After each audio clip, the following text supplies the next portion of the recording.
On today's episode, I'm reacting to the Thursday night football game, the Bucs versus the Bears, plus all my starts and sits for Week 5, coming right up.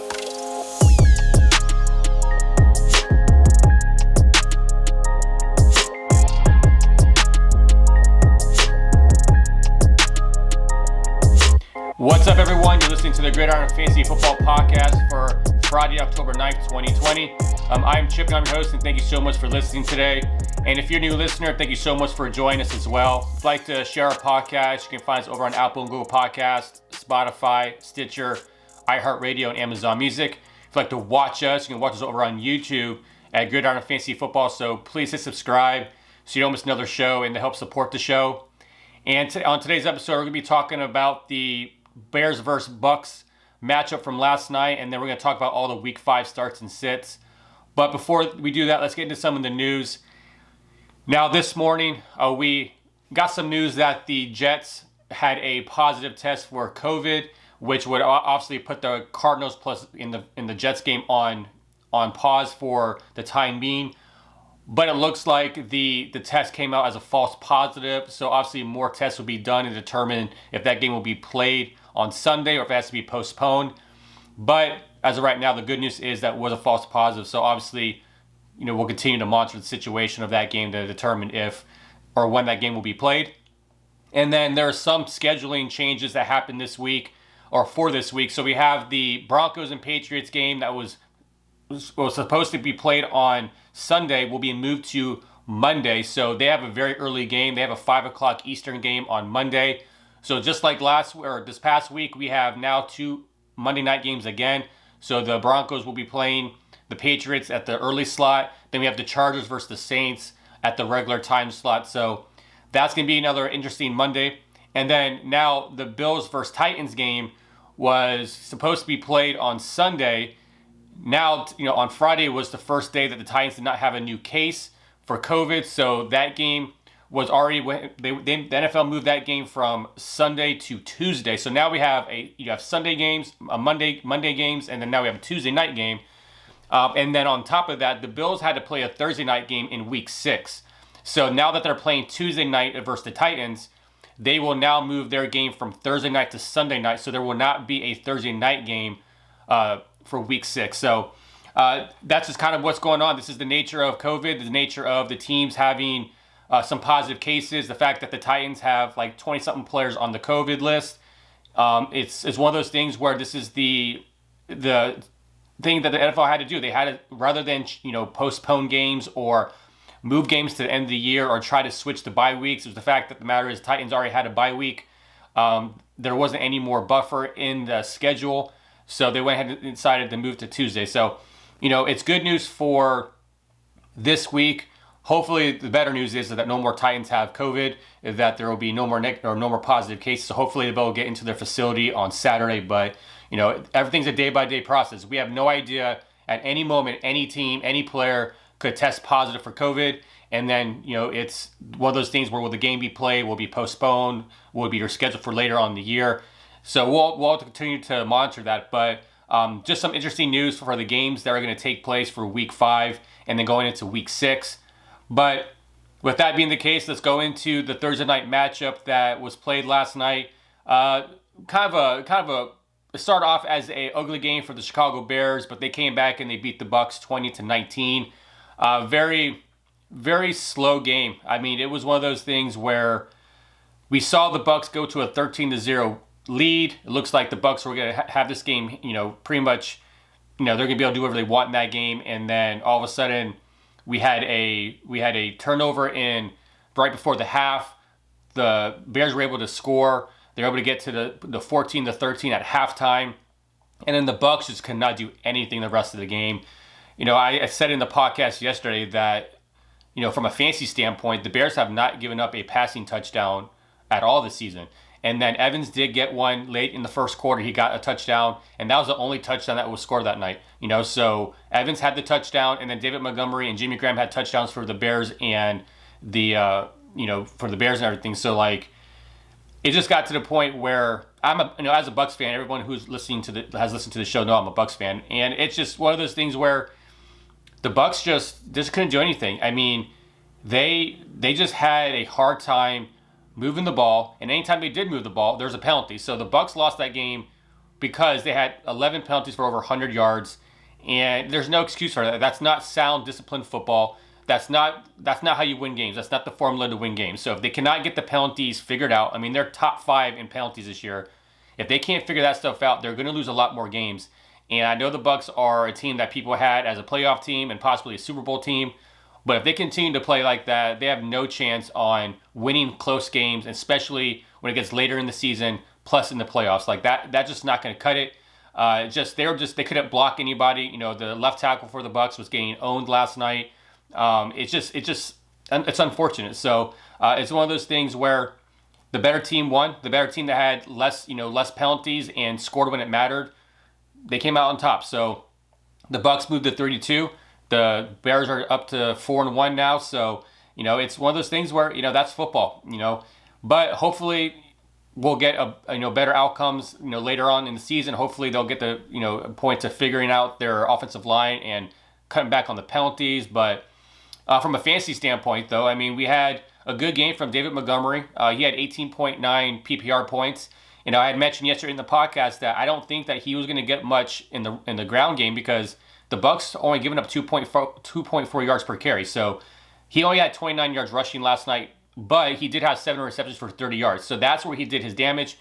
But he did have a scoring touchdown too. He had a rushing touchdown. So that that matters. And he had a decent game. So hopefully you played him at least in your flex. And then Allen Robinson, he had a good game. He had 10 receptions for 90 yards. So not a bad game from a PPR standpoint from Allen Robinson. Jimmy Graham, he had 12.3 fantasy points. He had 3 receptions for 33 yards and a touchdown. Like I said, the Bucs are not good at defending the tight end. So Jimmy Graham, if you're trying to figure out what you're going to do for a tight end position, because all the uncertainties for this week, you have people on bye week. You have teams that possibly could or could not play this week. So Jimmy Graham was one of those okay, I'll risk it. It's a high risk, high reward type of situation. With the way tight end position is this year, unless you have Kelsey, Kittle, and possibly Darren Waller, those guys should get you good fantasy outings every single week. But after that, I mean, it's very hard to find a tight end that's going to be consistent. So if you can find a tight end that at least gives you a touchdown, that's a win for the week. So Jimmy Graham did that. So if you had played Jimmy Graham this week, kudos to you because you got at least a decent outing from your tight end position. On the Bucs side of the ball, Ronald Jones had a good game. He had over 100 yards on the ground. He had 15.5 PPR points. He had a touchdown that was called back based on how the touchdown was, that he caught the ball and he rolled into the end zone, but apparently you can't go forward progress like that. I guess he was touched before he was able to roll into the end zone, so that got taken away, which gave Mike Evans the opportunity to score a touchdown. So Mike Evans had 15.1 PPR points. So he was a guy that he continues to get touchdowns for you, but he's not getting the yardage. That is, you can't be mad at 15.1 fantasy points, right? He didn't have the 25-point game that he could have had because there's a lot of missed opportunities last night. But look, it's a Thursday night game. Usually Thursday night games are not very good in the sense of fantasy. There's always a lot of sloppy games on Thursday night, but you got a touchdown on Mike Evans, so you got to be happy with that. But overall, I mean, and at the end of the game too, if you look going back to some of the details of the game, if you guys had seen the game last night, the Bucs had the ball with just over a minute left in the game, and Tom Brady threw what I thought was a third down play. He threw the ball and it was incompletion, and then it came out to where it was fourth down. That it was not third down, it was fourth down, and Tom Brady was putting up his hand wait, this is fourth down now, and I thought. I just go based on what the players are doing. So if he thinks it's fourth down, I'm assuming Tom Brady knows that, okay, that was third down that we just played, so now this is fourth down. But obviously it was not the case. And then after the game, Bruce Arians was in his press conference, Tom Brady knew that it was fourth down. Of course he knew. And it's man, why are you snitching on Tom Brady? Sometimes you get the Brady effect. Sometimes you get the calls that go your way with Brady. And maybe there was a chance that the refs got something wrong and maybe question if they got the down marker right? But, but it wasn't the case. But it was just funny that Bruce Arians had no no chill in the fact that he was going to just say, no, Tom Brady knew it was fourth down, but just kind of funny nugget with that. And bad news for the Bucs defense, though. The Bucs lost Vita Vea for the rest of the season. He broke his ankle. The play looked really, really gruesome. His ankle got caught up underneath Devin White and the player that he was tackling. So he's out for the season, which is really bad for the Bucs defense. He is the reason why they only give up 2.4 yards per carry, because him and Sue they just lock down the middle of the field on the defensive line. So it makes the rushing yards very minimal for their opponents. But now that he's out, I'm just wondering how this affects the Bucs defense overall. Like I said, I think the Bucs are still a top 10 defense to be played this year. But now it's like, okay, how they can be against the run, because next week they have the Packers, which is going to be a tough outing for the Bucs defense. But just bad news for the Bucs losing Vita Vea. Okay, so let's go into all the matchups for Week 5 and all my start sits for each game. And let's start off with the Panthers versus the Falcons. Now, this is an over-under of 53.5 points. Now, when it comes to who I'm starting in this game, I'm going to start Matt Ryan. It's not a great matchup because the Panthers only give up 15 fantasy points to the opposing quarterback. So definitely could be a bad outing for Matt Ryan. But that's the boom bust potential you have with Matt Ryan, that he definitely can throw up 30 points, or he can have a bad game like he did on Monday night. It's just a matter of how that offense is playing that day, obviously. And then also on the other side of the ball, I'm playing Teddy Bridgewater, because Atlanta does give up 32.5 fantasy points to the opposing quarterback. So I think Teddy Bridgewater outshines Matt Ryan in this game. So it's going to be very interesting to kind of see exactly how this plays out. And also Atlanta is the 31st overall pass defense. So they can't stop, bleeding when it comes to their pass defense. So it's going to be one of those things where I think Teddy Bridgewater has a very good game this week. And then when it comes to the running back position, I'm playing Mike Davis. You're playing Todd Gurley, but Todd Gurley, he's getting your touchdowns, but he's not giving you yards. But he's more of an RB2 this week. So if you're looking for a running back, I think, obviously Todd Gurley is a player you have to play. I mean, you drafted him, you can't just bench him. So hopefully get you a couple touchdowns this week as well. And that wide receiver, obviously you're starting Calvin Ridley. You're going to start DJ Moore. You're going to start Robbie Anderson. Just because, like I said, Atlanta's not very good on pass defense. So those two guys should have good games. And at the wide receiver position, more at a flex, I'm going to put Russell Gage there. It's one of those things where we don't know what's happening with Julio Jones. Julio Jones hasn't practiced very much this week. He's supposed to try to go on Sunday. I don't want to play Julio Jones. I have him as a sit this week for this game because I don't think Julio Jones is going to play. And even if he does play, just like Monday night, he re-aggravated his hamstring. I think the Falcons need just to rest Julio Jones.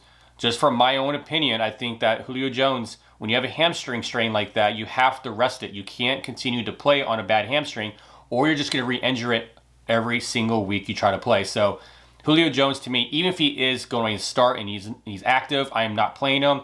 I don't want to chance the fact that Julio Jones is on my roster or in my lineup, and then he goes out because of one play and he re-aggravates his hamstring. So he's a guy that I am okay sitting because of the situation.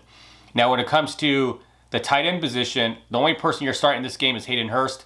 He's not having the best season so far, but he's getting targets. He's running the most routes for tight end. So, he definitely has that opportunity to do something in this game.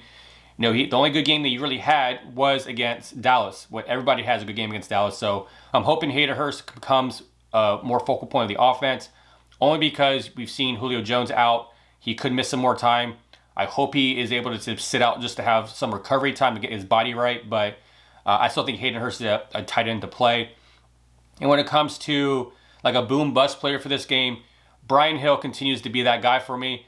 Like I said earlier, that Todd Gurley is not getting the yardage. Now, he's getting the touchdowns, but it's funny, Brian Hill's getting the yardage, but he's not getting the touchdowns. So it's the opposite for what Gurley's doing. But I do think that you're in a tight, situation in this game. I think Brian Hill is a decent flex. He's a low-end flex, but he's a guy you could play if you need to. And then, like I said before, I'm sitting in this game. I'm sitting Julio Jones, and I'm going to sit Ian Thomas. He's too low on the rankings for me at tight end, where he's not a guy that you're going to play at tight end unless you're in a really deep league and you have injuries and whatnot. So moving on to the Raiders versus the Chiefs. The Chiefs are favored by 12 points. It's over under 55. You're going to start Patrick Mahomes, obviously, at quarterback. You're not playing Derek Carr in this game. At running back, you're going to play Josh Jacobs. You're playing Clyde Edwards-Helaire. You're going to play at wide receiver Tyreek Hill, Travis Kelce. At tight end, you're going to start Darren Waller. Now, when it comes to the flex, I think Hunter Renfrow continues to be a good flex option. If Henry Ruggs is out and Bryan Edwards isn't playing, Hunter Renfrow got 10 PPR points last week, so he's a guy I feel like that's a safe floor for him. So if you really need somebody to play in the flex, he's a good guy to in this game. And then when it comes to boom bust potential in this game, it's always going to be Sammy Watkins and Mecole Hardman. These guys can go from having 5 points to having 20 points based on if they get a long touchdown pass. So Sammy Watkins and Mecole Hardman are boom bust candidates for this game. And then, like I said, you're going to sit Derek Carr. Now moving on to the Cardinals versus the Jets. The Arizona Cardinals are favored by 7 points with an over-under 47. You're going to start Kyler Murray. You're going to sit Joe Flacco. You're not playing Joe Flacco. And then when it comes to the running back position, you're playing Kenyon Drake. But with Kenyon Drake, though, I am having him as a low-end RB2. I'm not really liking what I see from Kenyon Drake so far this year. I've always said I think he has the potential. We all know that he's talented. It's just a matter of when he turns it on and when everything kind of falls his way. But if you have Kenyon Drake, you're playing him. So you have to kind of ride the wave with him. So Kenyon Drake continues to be a startable player. And then at wide receiver, you're going to play DeAndre Hopkins. He's really the only wide receiver you can play that's a must start. Now, when it comes to flex options, you're going to, I think Chase Edmonds becomes a good flex. We saw last week that Kenyon Drake went out with a chest injury. It looked like he had the wind knocked out of him. But he did, but there's no indication that he's going to miss Sunday's game.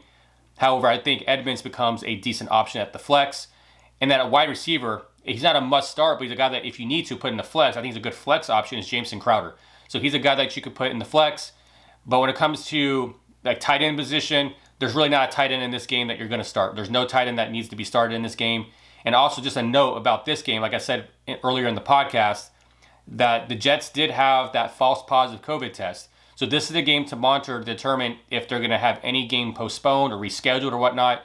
If something comes Saturday morning that is positive news where there's no more negatives or everything became negative, then obviously the game's still on for Sunday. But that's just another game to monitor based on that. And then going on to the Eagles versus Steelers. The Pittsburgh Steelers are favored by 7 points. This is a 44.5 over-under. You're going to start Big Ben. You're starting Miles Sanders. You're starting James Conner as an RB2. And then at wide receiver, you're going to start Juju. You're starting Zach Ertz. And I think on the Pittsburgh side of the ball, I think Eric Ebron is an interesting, sneaky start this week. He has a good matchup. I think with the way the offense is playing, he's been more involved with the offense as the weeks progress. So I think Eric Ebron could have a decent game for you. At the flex, you're going to play Deontay Johnson. He's back from injury, so he's a guy that you can play if you need wide receiver help. And then this one is a very, I put him at a flex because of the situation going on in Philadelphia. Greg Ward, he's a guy that he's really the only healthy wide receiver right now. As of today on Friday, there has not been any indication, or it looks like Alshon Jeffrey was supposed to come back, but he has an illness that's non-COVID related. He's not going to be playing. Deshaun Jackson's a possibility of coming back this week. So if those two guys are out, obviously Alshon Jeffrey's already considered out. Deshaun Jackson's questionable. Greg Ward, he's the only option. He's the only target from a wide receiver standpoint that potentially could have a decent outing just because of the volume. But other than that, obviously Zach Ertz is there, but it's one of those things where he's the only wide receiver. So if you really need wide receiver help in a deeper league, Greg Ward might be a guy that you want to target. And then you're sitting Carson Wentz. The Steelers defense is way too good. And honestly, in my own league, I'm in a PPR league, and Miles Sanders is one of my running backs. I'm actually playing James Robinson over Miles Sanders this week just because of the matchup. The matchup's better for James Robinson. So in my own league, I'm playing at running back. I'm playing, obviously I'm playing Dalvin Cook, Alvin Kamara, and then in my flex, I'm playing James Robinson just because, the matchup's a lot better. But Carson Wentz, that Steelers defense, I think is going to tear him up. I don't think that there's any opportunity of Carson Wentz having a good game here. So if you have to play him, I understand it. But if you have better options out there, I think Carson Wentz is a sit for me this week. Now going on to the Rams versus Washington. The Rams are favored by 7.5 points with an over-under with 46.5. In this game, you're not going to start any quarterback in this game. Well, I think Jared Goff is a boom-bust type of player this week, only because he's outside my top 12 this week. It's only because Washington is 6th against the pass. So if you have to play Jared Goff, I get it. Obviously, he has a lot of options around him. The team can be lethal, but I do think that Jared Goff, he's kind of on that fringe for me. So I don't think Jared Goff is a guy that I would be okay starting. It's just because Washington does have an underrated pass defense, so I think that he could have a tough game, but that's just play at your own risk. But at the running back position, you're going to play Antonio Gibson. He's a low-end RB2 this week. At wide receiver, you have to play Terry McLaurin. He's a guy, he's the number one wide receiver for Washington. I didn't think he was having a good game last week because you deal with the injury plus the matchup. He still had 10 receptions for over 100 yards, so he had a good outing against a tough Baltimore defense. Now they're playing the Rams defense, and if he gets Jalen Ramsey, he could be shut down because now the Washington football team do not have Steven Sims anymore. He's got placed on IR with a toe injury, so Terry McLaurin is the only guy that you're going to start from Washington. So that being the case, if he gets covered by Ramsey, I can see him having a quiet game. But you drafted him as your probably a wide receiver 2, maybe a flex, so he may be a guy that you have to play just because of the lineup and who you have on bye weeks and whatnot. But on the Rams side of the ball, you're playing Cooper Kupp, you're playing Robert Woods. At tight end, you're playing Higbee. And then I think Logan Thomas is a fringe tight end 1 this week.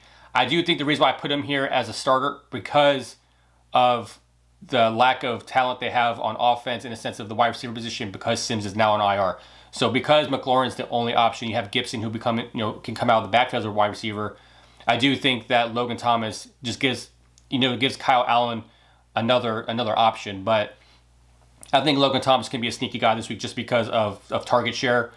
And then at the flex, I think every week with the Rams, Darrell Henderson and Malcolm Brown are going to be considered flex options for me because you can't trust on who's going to be the one who's going to get the most carries, the touchdowns, the routes, who knows. So but they continue to be flex options for me. And then you're sitting Kyle Allen, which obviously you're not going to play Kyle Allen unless you're desperate to have to in a 2-quarterback league or a super flex league.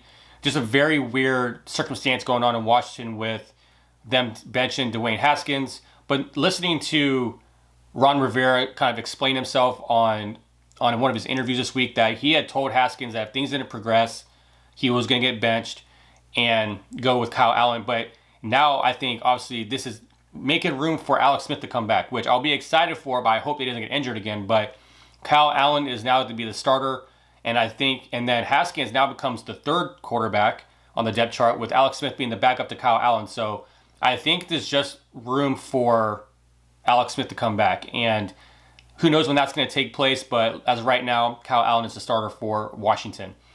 And then going on to the Bengals versus the Ravens. The Ravens are favored by 13 points with the over-under 50.5. At quarterback, obviously you're starting Lamar Jackson. I know he didn't practice, for 2 days in a row this week. However, he practiced today on Friday, so he's good to go on Sunday. You're not going to play Joe Burrow. I like Joe Burrow. I think he's doing a lot of good things, but this Baltimore defense against a rookie, I'm just kind of nervous about that. So if I have a better option to pivot to, I'm not playing Joe Burrow. And then when it comes to running back, obviously you're playing Joe Mixon. He's coming off a huge game. You have to play him. He's a guy that's too talented to bench. At wide receiver, you're playing Marquise Brown, but you're going to consider him as a wide receiver 2. And then you're playing Tyler Boyd. You're starting him. He's now becoming the number 1 option for Joe Burrow. So Tyler Boyd is a start in this game. And then at tight end, you're playing Mark Andrews, obviously. In the flex, I think in the flex, it's Mark Ingram or J.K. Dobbins. You pick or choose who you want to play. It's hard to determine who's going to get the carries, who's going to get the receptions. So those are guys that's very, just like the Rams, very unpredictable, trying to figure out that backfield. So if you need to put them in the flex, I get it, but that's where they stay for me. And then T. Higgins, he's a flex for me this week, or because AJ Green now is becoming. I was hopeful for AJ Green earlier in the year because they missed on 6 touchdown passes, him and Joe Burrow. So I felt like, okay, the touchdowns and the positive regression is going to come for AJ Green, and then it didn't. And then every week you're thinking, okay, it's going to be this week. But now AJ Green's being dropped in a lot of leagues, so obviously you're going to sit AJ Green. And then T. Higgins becomes a guy that was a big pickup in the waiver wire this week. He is one of Joe Burrow's favorite targets, so I think T. Higgins is a flex option. And then when it comes to boom-bust options, Giovanni Bernard is a boom-bust for me. Only because he does get some goal line work. He can, he's just like Joe Mixon. He comes out of the backfield and he's a good pass catcher. So if you need help, Giovanni Bernard is not a bad flex, or he's one of those boom bust guys because you can play him and get 0 points. I mean, Scotty Miller, right? He played last night and he was a free agent pickup and he got 0 points. So it's just one of the things you chance it. That's the way you chance the probabilities, and Giovanni Bernard could give you a good game. And then, like I said, you're going to sit Joe Burrow in this game. You're not going to play AJ Green, and then Drew Sample, the tight end for the Bengals, you're not going to play as well. Now moving on to the Jags versus the Texans. The Jags, they're having a good offensive season so far. So as of right now, though, the Houston is favored by 5.5 points in this game with the over of 54.5. So they assume there's going to be a lot of scoring in this game. And at quarterback, you're going to start Deshaun Watson. This is a good matchup for him this week. Gardner Minshew, this is a good matchup for him. So you're starting both of those quarterbacks in this game. As for running back, you're going to start James Robinson. You're going to start David Johnson.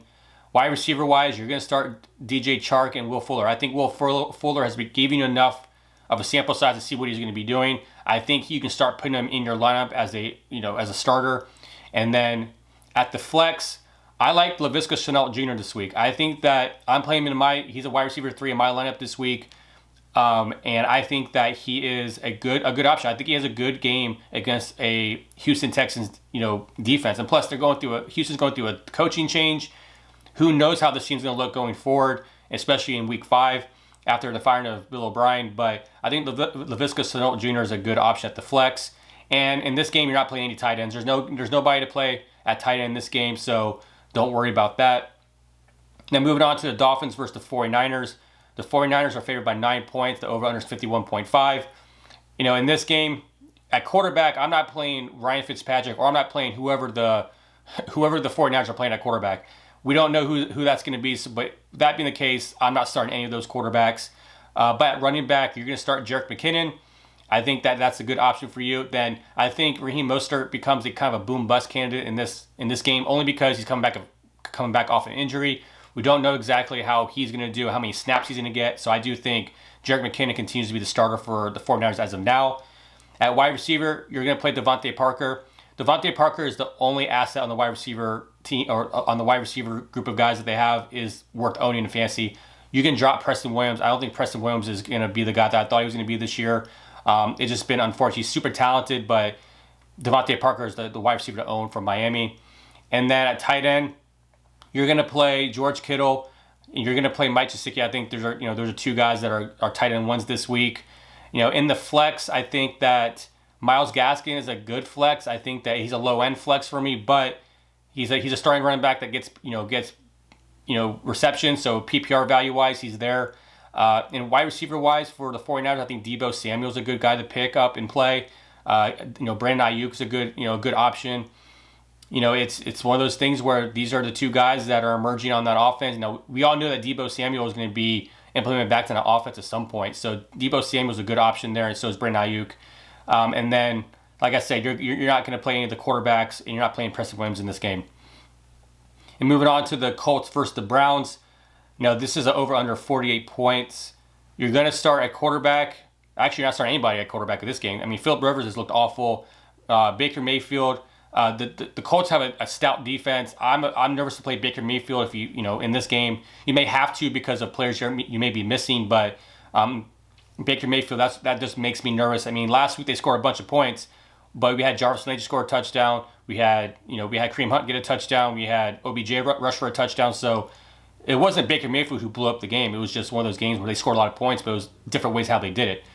But I do think that at running back, obviously, Kareem Hunt, he's a top 5 running back this week. He is dealing with the groin injury. He's still questionable, but he played last week with the same, designation. So I think that Kareem Hunt is a must start this week.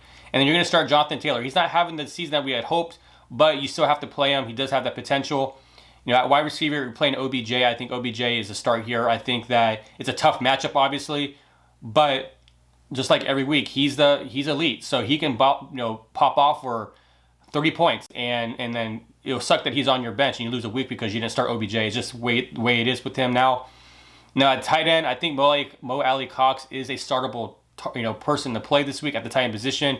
Philip Rivers does like his tight ends, and I do think that he's gotten a touchdown in the last couple games. So if anybody's going to score from the Colts, that's from a receiving standpoint, I think Mo Cox is that target. At the flex, I think that Ernest Johnson is a guy that you can play if you have to, if you're dealing with injuries, if you're dealing with COVID issues, bye weeks. He's a guy that he had 95 yards last week. So we know that when the game was, when Chubb went out, Ernest Johnson, he had 13 carries for 95 yards. So he definitely has some appeal there. He was one of the top waiver wire pickups this week as well. I think because of the Browns having such a heavy dose of runs, they're run-heavy offense, they're going to use him. So I think that it is a tough matchup, but I do think that he's a guy that will at least give you some flex appeal this week in this game. And I think in PPR formats, I think Nyheim Hines at the running back position, he's a flex in this game. Jarvis Landry, I think he's a flex. When it comes to a boom-bust candidate for this game, it's T.Y. Hilton.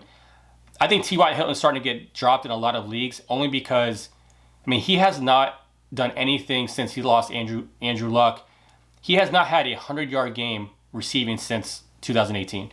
So if you really look at that, it's been a year and 5 weeks, without Andrew Luck, that he has not come close to having 100 yards. He had 87 yards last year in one of the games, but it is just, the guy's talented. He deserves to be started every week. But you combine Phillip Rivers plus the offense that they're in right now. It's just T.Y. Hilton is a guy that the reason why you play him because he has the targets, right? Who are they going to throw to? T.Y. Hilton's really the only elite option on that roster that they can throw the ball to, and it just doesn't look like it's coming around right now. But sometimes you have to chase the volume, hope for the best for T.Y. Hilton.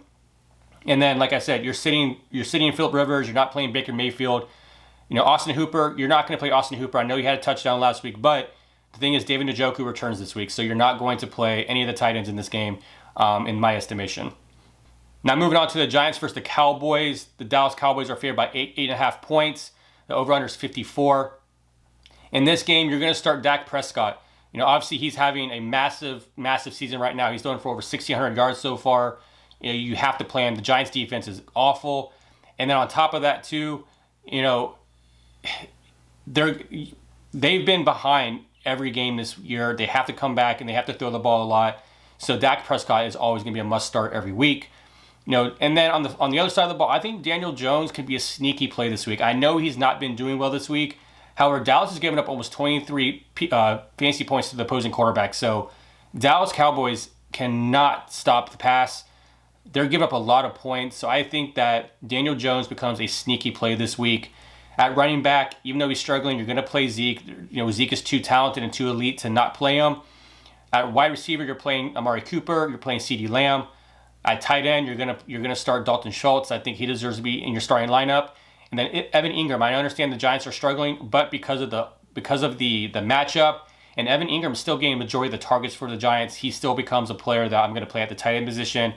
And then at flex, I think Darius Slayton is a good flex option this week, just for all the things I've said before. The Cowboys are just not good against the pass, so Slayton becomes a interesting flex there. And when it comes to boom bust, I think Golden Tate, he's a guy that you could play if you need to. Like I said, if you have to play Golden Tate in any game this year, I think this is the game that you play him because the Cowboys have such a bad pass defense. And then another player is Michael Gallup. I think Michael Gallup has been now kind of overshadowed by CeeDee Lamb. Amari Cooper continues to get a lot of the targets. CeeDee Lamb continues to look great. And the thing is, though, Michael Gallup, he was a 1,000-yard receiver last year, so it's not like he's not talented. But we saw a couple weeks ago, he had over 100 yards and a touchdown and all that. So he has that potential, and that's why he's in this category, because Michael Gallup is not just a slouch at a wide receiver. He's very talented. So if you have Michael Gallup, I think you may have to play him if you don't have any other options, but just have your expectations kind of minimized just based on the fact that everything could go to CeeDee Lamb or Amari Cooper, or it could go to, like we had Cedric Wilson go off for 2 touchdowns, a couple weeks ago. So it just all depends. And then when I'm sitting in this game, I'm sitting in the Giants backfield. I know that Devontae Freeman had most of the carries in that game last week. However, it wasn't, he had barely any yards. It was Daniel Jones and Wayne Gallman had led the team in rushing with 45 yards apiece. So Until I see what's going on in this backfield and see who finally takes like the clear-cut number one spot, I'm not playing any Giants, running backs. Now going to the Sunday night football game, the Vikings versus the Seahawks. The Seahawks are favored by 7 points. It's over under 57, so I think this is gonna be a shootout. I think you can start Russell. I think you can play Russell Wilson with a lot of confidence because the secondary for the Vikings is awful. But Russell Wilson is a must start. Obviously, you're starting Dalvin Cook. It's a tougher matchup for him, but I think Dalvin Cook can still have a good game out of the backfield. And then you're starting Chris Carson. At wide receiver, you're playing Tyler Lockett. I actually like DK Metcalf a lot more in this game at wide receiver, but you can start both wide receivers with confidence. No, DK Metcalf, he has 336 yards off of single covers this year. So if you leave DK Metcalf one-on-one, he's going to destroy you. He's been doing it all season. So that's why I think that he's going to have a better outing this year or this game, because Tyler Lockett's still a guy that you have to give attention to. Either or, whoever gets single covered, they're gonna beat that person. And I can see these guys having big games this week.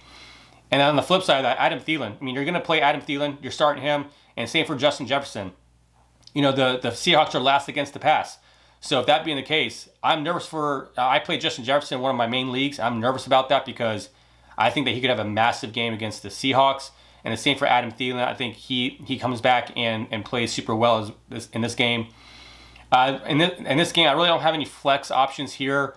I do have as a boom bust, I do have Kirk Cousins here.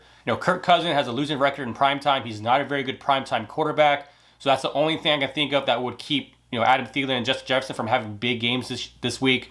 But it's one of those things. The Seahawks have a bad pass defense. So if you have Kirk Cousins and you're like in a 2-quarterback league, or you're trying to figure out how to substitute, like if you had somebody that like Cam Newton and you need to find a good option, Kirk Cousins may be that guy, but you just have to have low expectations because he just definitely does not play well on prime time. And that tight end, I think Greg Olsen is one of those guys that you can try to play if you need to. It's not not a recommended thing, but I understand that it could be very thin at tight end this week. So Greg Olsen is one of those boom bust players as well. And then at tight end for the Vikings, you're going to sit. No, you're not going to play any tight end for the Vikings. All right, so moving on to the Monday Night Football game. The very first game we got on Monday night is the Broncos versus the Patriots. Now, when it comes to startable pieces for this game, I do have Cam Newton here as a question mark because I'm not sure, based on the NFL protocol, when a player tests positive compared to when they can play. I think it's 10 days with 2 days in a row of negative cases. So if Cam Newton is active, I think we know by Saturday. And if he does play, obviously he's a must start. At the running back position, I do think Melvin Gordon's a must start with Philip Lindsay still out. I do think that this becomes a decent piece here, obviously. And then when it comes to the flex, I think James White, Rex Burkhead are two options you can have as a PPR option. Where I do think Damian Harris, he's a startable piece, but I do think that he is more for standard leagues. And then when it comes to the Broncos, I think Jerry Jeudy, he's a good flex there as well. He is the number one for Denver, so I do think that he definitely is going to get the targets, so I do think he's an option. However, the Patriots are known to take away the main option for any offense. So if Jerry Jeudy gets most of the attention, then that does leave the door open for Tim Patrick. But the thing is, they're going to be missing, obviously they're missing Noah Fant, so that gives the Patriots some wiggle room on who they want to give more attention to. So Jerry Jeudy, Stephon Gilmore is not going to play, so Jerry Jeudy could have a decent game. So that's why he's in the flex for me. And obviously Tim Patrick had a good game last week at over 100 yards and a touchdown. He's one of the top waiver wire pickups for the week. So I do think that there's a chance of him having a decent game. Now, when it comes to Julian Edelman, he's a guy that I'm kind of on that borderline. Do I want to start him or not? Because he's a boom bust for me this week, only because the quarterback situation going on in New England. If Cam Newton is not playing, I am not going anywhere near Julian Edelman. I'd rather just bench him because he didn't have a very good game last week, and I do think that it hurts not having Cam Newton, hurts his value, his upside for fantasy. So I'm not going to play Julian Edelman unless I know Cam Newton is playing. And when it comes to who I'm going to sit in this game, like I said, you're not going to play any quarterback that the Broncos are starting unless you really have to. If you're in a 2-quarterback league and you have an injury, you have a bye week or whatever the case may be, you're not going to play any quarterback for the Denver Broncos. And there's no tight end on either team this week that you're going to, or in this game that you're going to play. And then move on to the later Monday night game. You have the Chargers versus the Saints.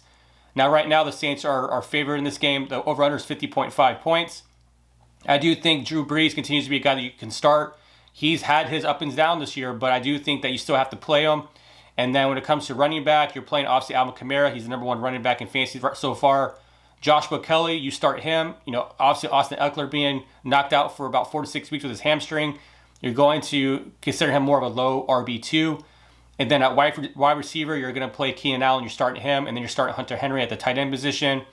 When it comes to flex, I think Latavius Murray is a good option there. He vultured Alvin Kamara of 2 touchdowns last week. So Latavius Murray had 2 touchdowns. So if you're going to roll the dice and you need a flex, I think you could get some goal line work from Murray, which could get you a touchdown. And then Justin Jackson, he's going to be the RB2 for this offense, so for the Chargers. So I do think that he becomes a guy that you can, play in the PPR format. And if, say Joshua Kelly continues to have fumbling issues, Justin Jackson could be a guy that gets the majority of the carries. So I do think that he does have a flex appeal this week in this game. And for the boom bust, I think a lot of people are on Justin Herbert this week. And I can see why. I think he's shown enough in the last 3 weeks, just like Joe Burrow. He's done enough to warrant being a fringe QB1. So that's where he is this week. He's more of a fringe QB1. It's because I do think that if the Chargers are able to get to the red zone, this is where the Saints are, where they struggle. So they struggle with teams in the red zone. The red zone defense is a weakness for them. So if they can get there, I think Justin Herbert becomes a decent option. If you can throw to Keenan Allen, I think this has become a one of those high risk, high reward type of plays this week. And then I have Emmanuel Sanders and Traquan Smith as a boom bust this week as well. Because with Michael Thomas not playing, I don't think Michael Thomas is going to play. I think they keep him out for another week, wait until after the bye week to get him completely healthy, rather than do what the Falcons are doing with Julio Jones and trying to have him practice, kind of see how he does, and then play him. And he re-aggravates his injury, and then he's out for some more time.